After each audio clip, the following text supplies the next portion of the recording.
Over the last 2 days, Mothers Against Drunk Driving has honored police officers who've worked to keep the road safer on Hawaii Island. MADD's Law Enforcement Recognition Awards haven't been held since COVID. A ceremony was held Tuesday in Hilo and today in Kailua Kona. Officers who are out making DUI arrests and doing impaired driving enforcement absolutely save lives.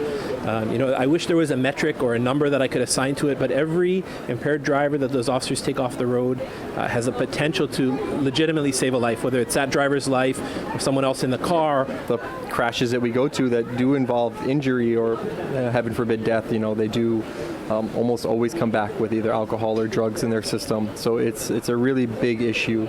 But it starts with you, the man in the mirror. But if you're going to drink, just don't drive. Make alternative arrangements prior to your evening starting.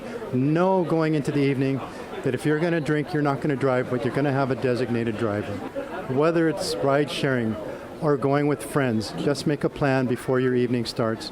A lot of times we pull people over, they're impaired by cannabis. That's a big one right now.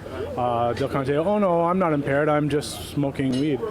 In fact, it does still cause impairment and still causes quite a few accidents on the roads. Are people tested for cannabis? So if an officer who is not a drug recognition expert pulls someone over who is impaired but does not show the same alcohol level in their blood or their breath as the impairment that they're observing, they call in these drug recognition experts, and these experts will go through a 12-step, and based on the findings of this evaluation, they can determine which one of 7 drug categories that person's on. If you're driving the car, use your car's in-car audio system, call 911. Let us know where that impaired driver is at and give us a chance to go find them and take them off the road before they cause a crash.